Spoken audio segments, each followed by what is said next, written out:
Lama, Sunda Wiwitan. Iya, iya. Terus apa namanya? Kapribaden Jawa. Nah, kesini boleh masuk ke intinya apa Sobat Traveler, di sini sangat sejuk seperti apa yang dibilang Pananang. Anginnya, suasananya sangat tenang. Jadi memang arena ini itu biasa dipakai untuk teman-teman yang mau meditasi di sini. Memang saya juga akuin secara lingkungan, suasana ini sangat tenang. Fokus kita itu jadi bisa lebih terarah ya Pak ya. Betul, betul. Dan tadi di bawah juga disinggung tentang 5 bukit yang mengelilingi situs Gunung Padang. Padang. Bisa dijelasin Pak, ini bukit apa, bukit apa, bukit apa? Baik. Nah, ini kan puncaknya Gunung Padang ya. Nah, tadi saya mengatakan dikelilingi 5 bukit. Nah, sebelah barat dulu yang saya mengarah ke arah barat. Ini yang namanya Gunung Karuhun. Gunung Karuhun. Ya, ini bukan bukit tapi gunung. Oh, gunung ini. Gunung Karuhun. Ya. Yang kedua, ini Emped atau Pasir Emped. Nah, yang ketiga, ini Pasir Mala. Pasir Mala berarti membelakangi ini Ya, pintu masuk betul, ya. Betul.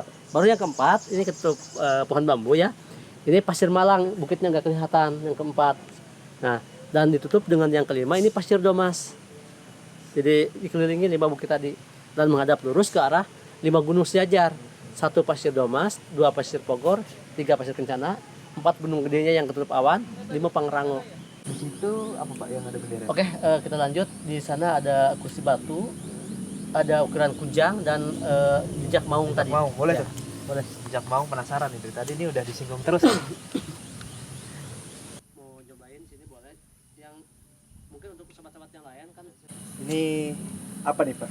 Saya belum tahu nih. Ini dikenal dengan kursi batu. Kursi batu. Ya, kursi batu zaman purba. Ini dulu senderannya, cuman udah berubah. Dulu berdiri di sampingnya. Ini udah bergerak. Berarti kayak kursi pada umumnya ya, bisa Betul. senderan gitu ya. Nah, itu gerbangnya dari sana kan, lurus ke sini. Ini udah berubah juga. Oh, ini sebenarnya tuh ini ya. Ini Kayak semacam gapura-gapura kecil ya. betul, iya gapura-gapura lurus untuk masuk ke kursi batu ini. Jadi semua batu yang ada di Gunung Padang yang berdiri yang miring itu tidak boleh didudukin karena riskan akan jatuh atau merubah. Kecuali batu ini kalau untuk mencoba boleh, ini sangat kuat dan ini memang dulu kursi batu untuk duduk seperti ini. Duduk. Ada yang seperti ini. Nah, ini lebih ke tempat spiritualnya, meditasi. Ada yang untuk menikmati ini seperti ini tumit Oh iya. kiri, Ya. ini tumit kanan.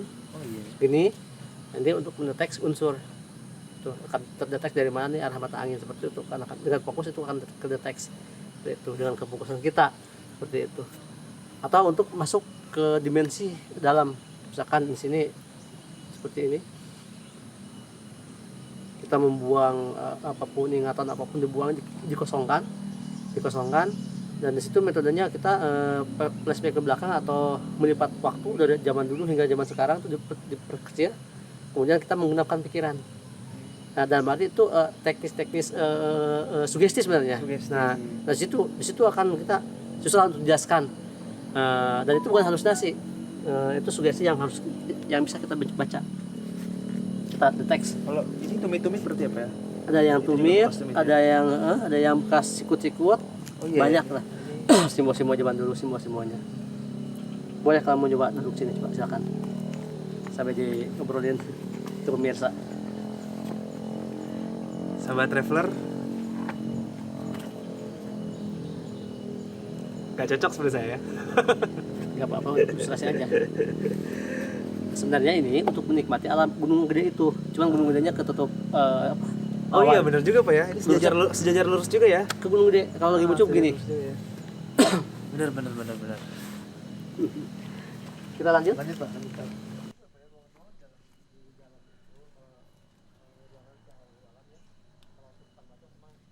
Selanjutnya teman-teman di sini ada situs peninggalan Cakar Maung. Konon yang tadi sempat dijelaskan sama Pananang itu Cakar Maungnya yang Prabu ya Pak. Mungkin untuk lebih detailnya Pak bisa diceritakan Pak? Boleh. Jadi ini dikenal dengan Cakar Maung atau jejak Maung. Mau cakar mau jejak intinya itu sama petilasan atau bekas. Petilasan. Nah, ini bekas atau petilasan maung. Nah, cuman mindset di masyarakat maung itu larinya konotasinya ke harimau atau binatang ya. Harimau benar. Ya, ternyata diambil dari filosofis orang tua dulu. Saya nanya ke Abah, kalau maung itu harimau. Bukan ternyata. Bukan ternyata. Kayak karena Maung itu bukan harimau atau macan. Iya cu, kalau di Jawa Barat atau di Sunda Maung itu memang harimau. Tapi kalau filosofi di Gunung Padang katanya Maung itu berawal dari dua kata, manya manusia, ungnya unggul. Jadi tapak itu bekas atau jejak. Jadi ini jejak manusia unggul. Lantas manusia unggul itu manusia yang apa? Manusia yang berkualitas, manusia yang baik, manusia yang jujur, manusia yang selalu menjalankan perintah Tuhannya, menyayangi semua makhluknya ciptaannya. Itulah mau manusia unggul. Nah, kenapa ini hitungannya 9? 1, 2, 3, 4, 5, 6, 7, 8, 9. Ini 9 cekungan. Kalau jejak harimau, kalau 2 jejak itu 10. Kalau sebagian 5. Kok ini kenapa 9? Dan kenapa ini lebar 1? Karena ini cengkraman begini. Dulu kan lebih besar kan tangannya kan? Ini 5 jari sebenarnya. Kenapa 9? 1, 2, 3, 4 dengan ini kan dengan 5 jadi 9. Kenapa ini ada cekungan? Ini tumit kiri ke sini. Kenapa ini ada cekungan? Tumit kanan. Di posisinya begini. Kenapa ini ada cekungan? Ini ujung tongkat karena Eyang Prabu menurut mitos di masyarakat, Eyang Prabu dulu itu duduk di sini pegang tongkat. Kenapa menghadap timur?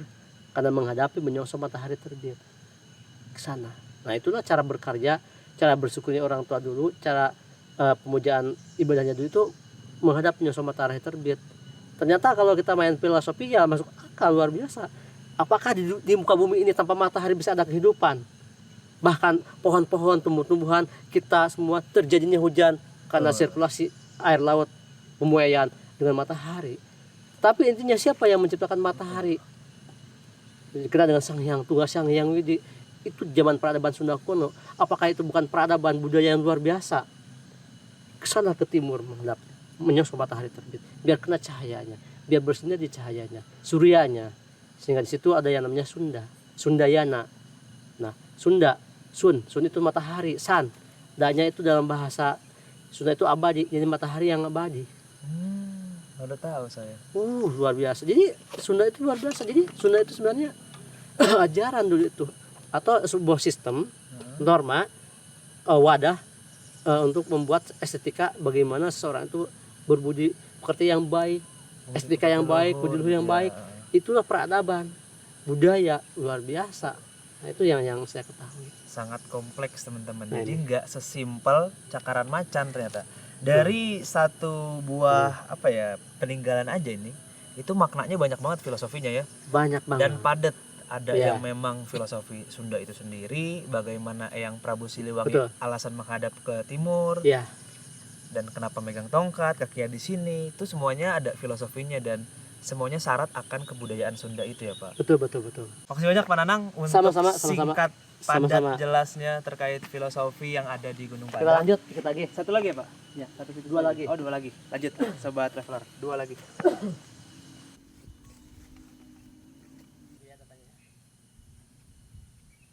Lanjut Pak Nanang. Ini kita lagi berhadapan dengan bukti apa nih? Atau batu apa nih, Pak? Baik, sekarang kita posisi ada di teras 4 atau halaman 4 Gunung Padang. Yang mana di halaman 4 ini halaman yang paling terkosong batunya. Ini kan luas kan kosong kan? Iya, Pak. Yang 1, 2, 3 batu masih berantakan banyak. Tapi di sini hanya ada batu satu ini dipagar oleh batu ini sedikit. Ini kosong. Ini batu masih banyak lagi. Kenapa di 4 ini batunya kosong dan ini dikenal dengan batu kanuragaan, batu pengujian. Karena ini sebagai simbol batu yang di 4 ini. Simbol untuk pengujian. Nah, kenapa saya ikat pakai bambu, pakai ikat ini? Dulu sempat booming atau piramitos bahwa siapapun orangnya yang memeluk batu ini, kemudian ini lepas batunya sebenarnya, lepas dari tanah, kemudian diangkat. Kalau keangkat tanahnya akan tercapai atau terkobol. Hati-hati dengan ucapan itu. Nah, itu syirik atau musyrik karena bicara tempat situs itu tidak hubungan dengan fisik. Makanya masa dengan mengangkat batu apa yang diinginkan tercapai, bukan itu. Tetapi kita harus cerdas. Yang harus diangkat itu bukan batunya. Bicara spiritual yaitu filosofi dari situ apa, dari 1 itu apa, dari 2 itu apa, dari 3 itu apa, baru 4 itu apa. Sehingga menurut peribahasa ada istilah 4 sehat 5 sempurna. Betul, nggak mungkin bisa kita tingkat tertinggi yang singgasana yang Prabu atau singgasana yang tertinggi jika dari salah satu dari 1 hingga 4 itu belum kita amalkan, belum kita lakukan, sehingga di 4 ini melambangkan mengaplikasikan atau mengamalkan dari 1, 2, 3 kali. Kuncinya 3 apapun dimanapun 3 kuncinya. Benar. Jadi sobat traveler kalau pernah nonton film King Arthur, itu kan ada legenda siapa yang bisa mencabut pedang itu akan dikaruniai kekuatan segala macam dan pedang itu akan jadi miliknya. Ini sebenarnya ini filosofinya agak-agak mirip, di setiap daerah ada Pasti. iya ya, ada Betul. unsur-unsur seperti itu Iya. ya. Cuma kalau di Gunung Padang filosofinya yang bisa angkat batu ini konon katanya sempat tercapai. Nah, tapi bukan batu fisik ya, Bukan Pak ya. fisik, Bukan ya. fisiknya. Jadi perlu adanya mengerti nilai-nilai filosofis dari Tuh, Gunung Padang itu sendiri. Jangan semata-mata saya mah angkat juga, insya Allah kayaknya kalau bareng-bareng bisa nih. nggak bisa. Kalau bareng-bareng tapi Pak, Iya. kalau sendiri kayak nggak bisa juga. Betul.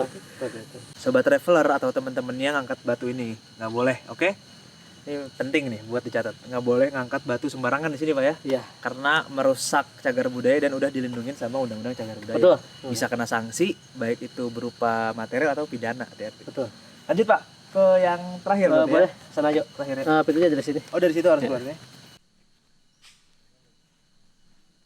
Nah, lanjut sobat traveler ke situs yang terakhir yang konon katanya paling sakral di area situs Gunung Padang. Terbukti juga udah menjulang nih bendera kita nih, merah putih tercinta. Gimana Pak? Mungkin bisa dijelasin Pak kenapa sampai harus dipagar, ditali seperti ini Pak? Baik, sekarang posisi kita sudah di level tertinggi atau teras 5 ya, terakhir. Karena ini kan ada 5 teras tadi. Nah, di teras terakhir ini yang kelima ini ada ini singgasana. Kalau menurut masyarakat dulu singgasananya Raja Yang Prabu, dikaitkan dengan Yang Prabu Siliwangi. Itu selalu yang disampaikan oleh orang-orang tua sebelum saya. Nah, ini kenapa kami kasih pengaman tali ini biar ini nggak dikotorin, biar semua orang nggak menginjak ini, apalagi pakai sepatu atau pakai sandal kita nginjak apa kotor kan. Karena ini tempat orang-orang tertentu yang boleh kesini berdoa atau bersemedi atau meditasi atau spiritual di sini. Nah, di 5 ini ada ujung batu di paling ujung, batu yang besar. Nah, itu dulu menhir, itu dulu lingga. Oh, itu harusnya diri ya Pak? Dulu berdiri. Mungkin Menurut jelasin sedikit tentang menhir. Menhir itu kayak semacam tugu teman-teman ya. ya, Itu fungsinya bisa buat persembahan juga Pak ya? Apa Pak? Menhir, betul, Pak? persembahan. Persembahan. Lanjut Pak. Ya. Jadi dulu cara berdoanya itu di sini menghadap ke menhir itu begini, bukan? Seperti itu. Dan ke sini. Ini petasan ambu, itu petasan rama atau romo. Atau singkatnya ini itu kakek, atau ini perempuan, ini tempatnya laki-laki. Nah, artinya apa? Kita jangan ngomong yang jauh. Artinya ibarat kita di sinilah sekarang. Adanya kita karena adanya ibu kan? Iya. Adanya ibu, adanya bapak. Tetapi hakikatnya mah Tuhan Sang. Makanya itulah tunggal, Enggak. awal, kemudian esa. Berarti ini menghadap ke sana Pak ya? Ke sana. Saya kira awal singgasana ini kayak semacam kursi seperti tadi menghadap sana gitu Pak. Nah, itu untuk penutupan. Oh, habis gelar upacara adatnya selesai, Barulah ibadahnya duduk selesai, situ, menghadap ke sini, sana. menghadap ke sana. Jadi dapat semua. Oh, seperti itu. Tuh, Itu rangkaian ininya ya Pak? Betul, proses rangkaiannya. ibadahnya pada saat itu ya. Kan ini fondasi Gunung Padang itu utara selatan. Kita dari utara dari 1, 2, 3, 4, 5 itu ke arah selatan. Di selatan ada apa? Ada leluhur atau orang tua. Setelah kita ketemu orang tua, kita berbaik badan, menghadaplah ke Gunung Agung itu, ke yang maha agung, yang maha besar siapa?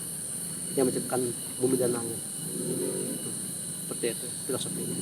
Masya Allah, sobat traveler, lengkap banget dari awal pertama sampai ke petilasan yang kelima ya Pak ya? Iya. Atau apa tadi bahasanya? Bukan Sini. lantai? Ini teras. Oh, teras kelima yang sebelum penutup melakukan ibadah ritual dan ditutup dengan menghadap ke selayang pandang yang sangat Betul. luas. Tak hanya menawarkan eksotisme pemandangan serta susunan bebatuan yang luar biasa, Gunung Padang pun disebutkan jika di balik pesonanya terdapat berbagai kisah-kisah yang menyelimutinya.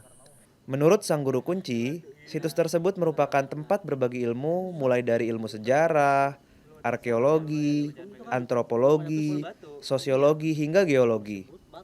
Alhamdulillah, setelah semua teras dikupas oleh Pananang, akhirnya kami pulang.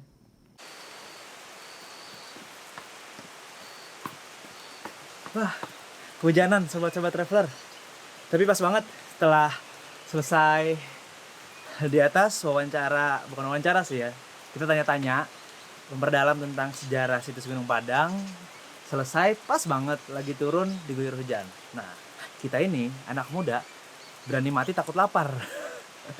Jadi abis ngobrol-ngobrol tentang sejarah dan lain-lain, urusan perut nggak bisa ditolak, harus diprioritasin. Jadi abis ini kita mau kuliner, karena kita lagi ada di Cianjur, kita akan cari makanan khas Cianjur.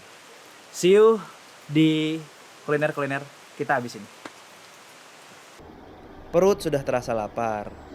Tidak usahlah jauh-jauh kami mencari kuliner. Masih banyak kuliner-kuliner yang enak di Kabupaten Cianjur.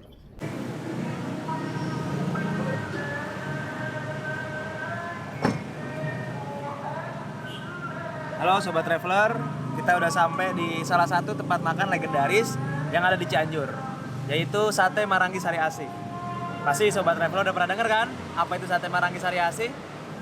Kenapa bisa sampai selegend ini dicari orang-orang dari Jakarta, Bogor, dan lain-lain. Kalau kesini pasti ke Cianjur ya, itu nyarinya Sate Maranggi Sari Asih. Nanti coba kita ngobrol-ngobrol sebentar sama yang punya atau yang saudaranya yang inilah, yang ikut berkecimpung membesarkan Sate Maranggi Sari Asih ini. Kalau bisa ya, nanti kita obrol lebih lanjut. Yuk ikutin. Dan gak usah bingung-bingung nih, ada sate sapi yang cukup terkenal dan ramai dikunjungi oleh pengunjung. Yuk kita cicipi. Pak mau pesen dong, ayo berapa?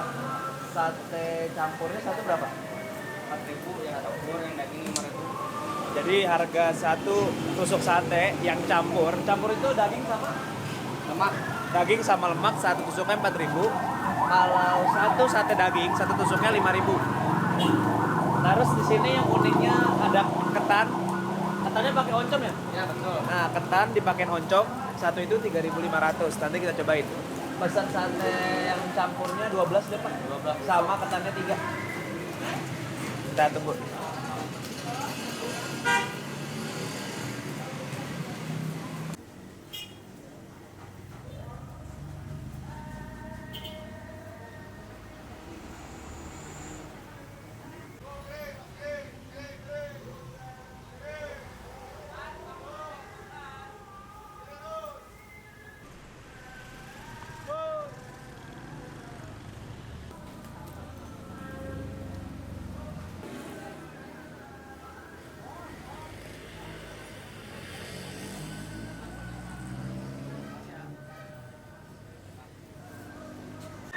Sobat Traveler, makanannya udah datang.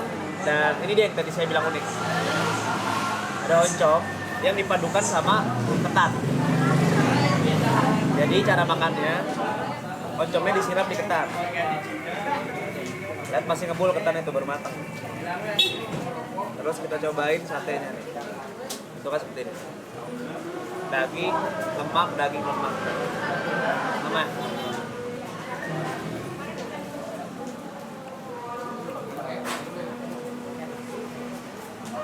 Mumpung masih hangat, harus dimakan. Kalau enggak, lemaknya kalau udah mulai dingin kayaknya agak-agak.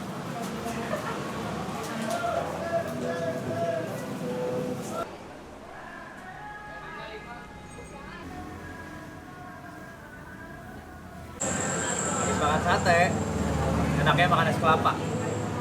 Buat cuci mulut biar seger lagi. Dan kelapanya manis banget. Ini buat yang suka jeruk, di sini ada kelapa jeruk dan jeruknya juga kayak jeruk asli nih. Ada bulir-bulirnya berasa. Kalau mau yang kelapa murni tanpa gula, kita juga disediain. Harganya 10.000. Masih murah guys. Kalau saya lebih suka yang ada jeruknya, seger.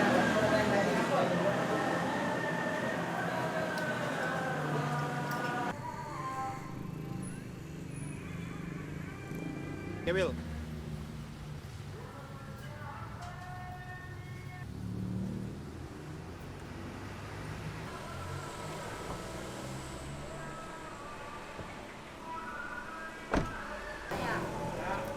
Halo Sobat Traveler, sekarang udah kenyang, udah makan, tinggal ngantuknya doang nih.